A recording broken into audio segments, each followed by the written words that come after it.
ایسی سچویشن ہے کہ آپ اپنے جسم کو نہیں ہلا پا رہے اور آپ سن بھی رہے ہیں اور جان بھی رہے ہیں. سوچیں وہ کیا کیفیت ہوگی جب کہا جائے گا کہ اس میت کو اٹھاؤ, جلدی کرو, مغرب ہونے والی, اور آپ you are listening everything. اللہ جانے کیا معاملات ہوں گے, لیکن پھر وہ ڈال رہے ہیں. اور قبر کی پہلی رات, اللہ, یہ آپ سوچتے ہو نا تو آپ کامنے لگ جاتے اس پہ نا چیخنا چلانا بھی ہے اس روح کا. اس روح کا اگر تو بری ہے نا,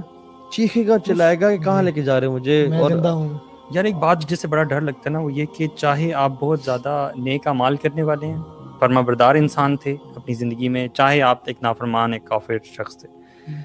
قبر میں قبر کی پہلی رات میں منکر اور نکیر آپ کے پاس ایک ہی صورت میں آتے ہیں, جو ان کی اصل صورت ہے, جو کہ بہت بھیانک ہے. The kind of dark setup we have right now, if you imagine, if we shut off this light right now,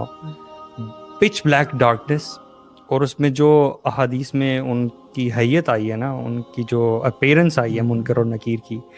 they don't listen to anyone. ٹھیک ہے, ان کی آنکھیں بہت بڑے بڑے دیگچوں کی طرح ہیں, حدیث کے الفاظ ہیں, اور ان کے دانت جو ہے وہ سینگوں کی طرح بڑے بڑے ہیں,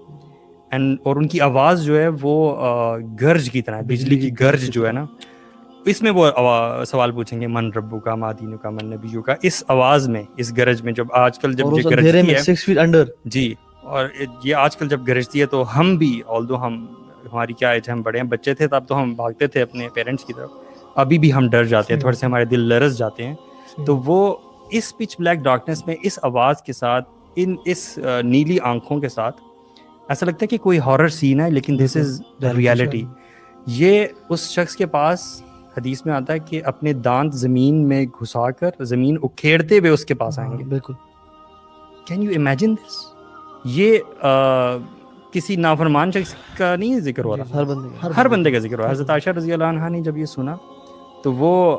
بڑا زیادہ نا, شی بیکیم ویری سیڈ. تو انہوں نے اس چیز کا ذکر نا اللہ کے نبی صلی اللہ علیہ وسلم کے ساتھ کیا. تو انہوں نے پھر اللہ کے نبی صلی اللہ علیہ وسلم نے دلاسا دیا کہ جو شخص اللہ تعالیٰ کا فرما بردار ہوگا اور اس نے ساری زندگی ان چیزوں سے دور رہا ہوگا, تو اللہ تعالیٰ اس کے لیے بڑی آسانی والا معاملہ کریں گے, اور اس پہ وہ ڈر والی کیفیت نہیں تاری ہوگی. اللہ الذین آمنوا بالقول الثابت فی الحیاۃ الدنیا والآخرہ. اللہ اکبر, استقامت دیں گے. لیکن جو کافر ہوگا نا شخص, جو اللہ کا نافرمان ہوگا, جو فاسق فاجر ہوگا, آپ سوچنے کی یہ بات ہے کہ اس شخص کے ساتھ کیا ہوگا. ہم کسی صحیح مطلب لین میں بھی جا رہے ہوں, ہمیں ٹریفک والا روک ہے تو وہاں ہم کام جاتے ہیں, حالانکہ سب کچھ ہوتا ہے,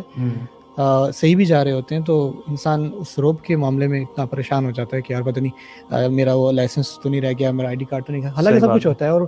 وہیں بندہ کہتے ہیں. اور اس میں آپ 6 feet انڈر ہو, آپ کا کوئی ایگزٹ نہیں ہے, کوئی لائٹ نہیں ہے, اور you can not move, no contacts, no nothing. میں سمجھتا ہوں کہ نا انسان کو دل سے بیٹھ کے نا, خاص کر ہماری جو یوتھ ہے ان کو بیٹھ کے سوچنا چاہیے, سوچتے رہنا چاہیے کہ نا بعض اوقات نا ہم نا زبانی چیزیں بہت کہہ رہے ہوتے ہیں, زبانی نماز, اور ہمارا یوتھ کا المیہ میں بہت سارے ایسے لوگوں کو بھی جانتا ہوں کہ جو بہت دینی گھرانوں سے ہیں اور نماز بھی پڑھتے ہیں اور حافظ بھی ہیں, لیکن پھر بھی ان کے دل میں یہ چیزیں, کیونکہ فتنے کا دور ایسا ہے. تو اس خاص مہینے میں میں سمجھتا ہوں کہ نا ہمیں نا واقعی تھوڑی دیر نا بیٹھ کے, سب سے پہلے تو یہ انسٹاگرام اور فیس بک ہے نا, ان کو تو ڈیلیٹ ہی کر دیں, ٹھیک ہے. آپ بیٹھ کے سوچیں کہ آپ نمازیں پڑھ رہے ہیں, آپ تلاوت کر رہے ہیں, آپ تراویح پڑھ رہے ہیں, آپ روزے رکھ رہے ہیں, اور کہیں اندر آپ کی دل میں خدشہ ہے, آپ 100% کیونکہ دیکھیں یہ وہ معاملات ہیں نا, اگر آپ حدیث میں آتا ہے کہ اگر آپ کے اندر ایمان نہیں ہوگا نا, تو پھر آپ وہاں پہ نہیں بول پائیں گے کہ میرا رب کون تھا. بے شک آپ نے آپ کو پتا تھا آپ کا رب کون, لیکن نہیں بول پائیں گے, آپ کو بھول جائے گا وہاں جواب تو اعمال دیں گے. تو اس میں یہ کہ آپ ایک دفعہ بیٹھیں, اور یہ ایک دفعہ کا معاملہ نہیں, آپ کو نا ہر اپنی اس نیت کو, اس خیال کو نا چیک کرتا رہنا چاہیے. شیطان آپ کو یہ چیز بلا دیتا ہے, آپ باقی بیٹھو اور دل سے سوچیں کہ میں جو کہتا ہوں کہ اللہ تعالیٰ ہے, کیا واقعی میں یہ دل میں سوچتا ہوں؟ جو میں کہتا ہوں کہ رسول صلی اللہ علیہ وسلم ہمارے نبی ہیں, کیا یہ واقعی میرے دل, یہ میں کہتا ہوں کہ اللہ تعالیٰ کا کلام ہے, کیا یہ واقعی میرے دل میں 100% یہ یقین ہے کہ یہ جو کتاب ہے اس کے حروف جو ہیں یہ اوپر سے آئے ہیں؟ دیکھنے میں تو بظاہر ہم تو کہہ رہے ہیں نا, جب یہ انسان اپنے اندر چیک کر لیتا ہے, اور جو کانفیڈنس آتا ہے, اور ہر نماز کا ہر جو سویٹنس اس کو ملتی ہے ہر نیک کام کرنے کی, وہ پھر الگ لیول پہ ہے. اور پھر جو اس کی نیت بھی بہتر ہوتی ہے, ریاکاری سے بھی بچتا ہے, اور اس کے اعمال صحیح ہوتے ہیں. اصل چیز کوئی بات ہے, عاملۃ الناصبہ, آپ ساری زندگی جو ہے, آپ کی داڑھی ہے, آپ نے ایک حلیہ رکھا ہوا ہے, اور آپ کے اندر وہ چیزیں ہیں, یا آپ نے کبھی, بعض اوقات کیا ہوتا ہے کہ نہ ہم اس بارے میں سوچتے ہیں, اور نہ شیطان اور یہ دنیاوی چیزیں ہمیں سوچنے دیتی ہیں. ہم کام کرتے ہیں گھر جاتے ہیں سو جاتے ہیں, کام کرتے ہیں گھر جاتے ہیں, یا ہماری یوتھ ٹائم ویسٹ ہے, گیمز ہیں, یوٹیوب ہے, نیٹ فلکس ہے, یہ ساری چیزیں ہو رہی ہیں, اور آپ کو ٹائم ہی نہیں ملا اپنی اس ایگزسٹنس. آپ کو پتہ ہے اللہ تعالیٰ ہے, ٹھیک ہے, یہ ایک بڑا علمی ہے, اور میں اکثر نا آپ کا کہنے کا مقصد ہے کہ بیسیکلی اس کو نا جو ایک سپرفیشل ہمارے کانسیپٹس ہیں یہ نہ ہے نا, ہو ان کو بلکہ ڈیپ روٹڈ ہو جائیں, ڈیپ روٹڈ اور آپ دل سے یہ یقین ہو آپ کا, جی جی جی یقین پہ ہو, ٹھیک ہے, اطمینان قلب آ جائے. جیسے یہ تو واللہ ہمارے تو انبیاء جیسے ابراہیم علیہ السلام ہے نا, دیکھیے انہوں نے بھی اطمینان قلب. حیرانی کی بات ہے سبحان اللہ, قرآن مجید میں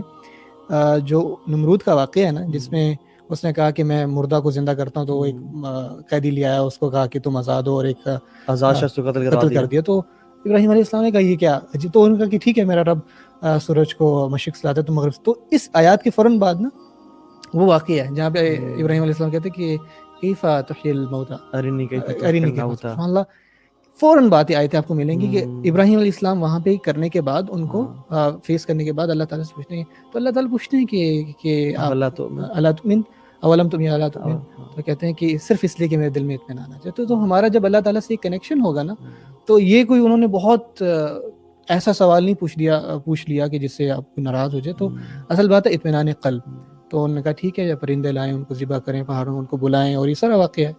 تو اطمینان قلب جو ہے نا, جب یہ ہماری یوتھ میں آ جائے گا, ہم میں آ جائے گا نا, تو ہر کام, ہر چیز پر عمل کرنا بھی آسان ہو جائے گا. اور سب ہماری مطلب یقین کی کمی ہے, یقین, ہمیں علم تو ہے مگر یقین نہیں ہے. یقین نہیں ہے. اصل گیم ساری یہی ہے. یار علم بھی میں سمجھتا ہوں سپرفیشل ہے, ہمیں صرف یہ پتا ہے کہ ڈیتھ آئے گی. جی اب یہ جو باتیں ابھی ہم حدیث میں بتائی گئی ہیں کہ انسان کا سفر کیا سفر ہوتا ہے, تو ریئلٹی آف ڈیتھ کی وہ جو روٹس ہیں وہ کس حد تک گہری ہیں, اس تک جب تک نہیں پہنچتے تو دیکھیں جتنا آپ اس کو پڑھیں گے اتنا زیادہ آپ کو یقین آئے گا نا. علم سے یقین آئے گا, علم سے, ہاں, لیکن انفارچونیٹلی اس علم کا فائدہ کیا جس یقین نہ آئے. ہم ایک کچھ لوگوں تو علم ہی نہیں ہے نا, ان کو تو یقین آئے گا ہی نہیں, اور کچھ لوگوں کو علم بھی ہے لیکن اس بات کو نا وہ انٹرنلائز اور ڈیپ روٹڈ اپنے اندر نا, وہ جس کے ان کے نا کانشیس اور سب کانشیس میں ایک ہی بات ہو جائے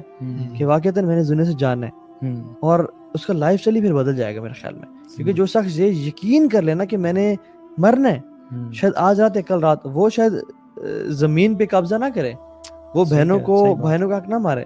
وہ اپنا کسی پہ ظلم اور ذاتی پیسے کمانے کے لیے کہ یار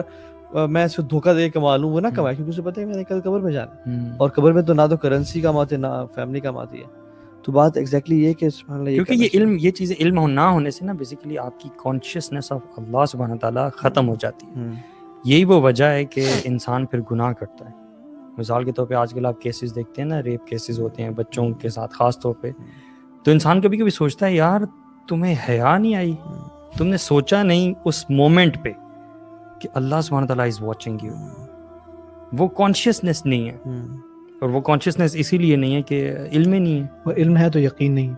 اور علم جن لوگوں کو ہے اس کا یقین نہیں. یقین آ جائے تو میں سمجھتا ہوں کہ بہت ساری مسئلے جو ہے نا وہ ختم ہو جائیں.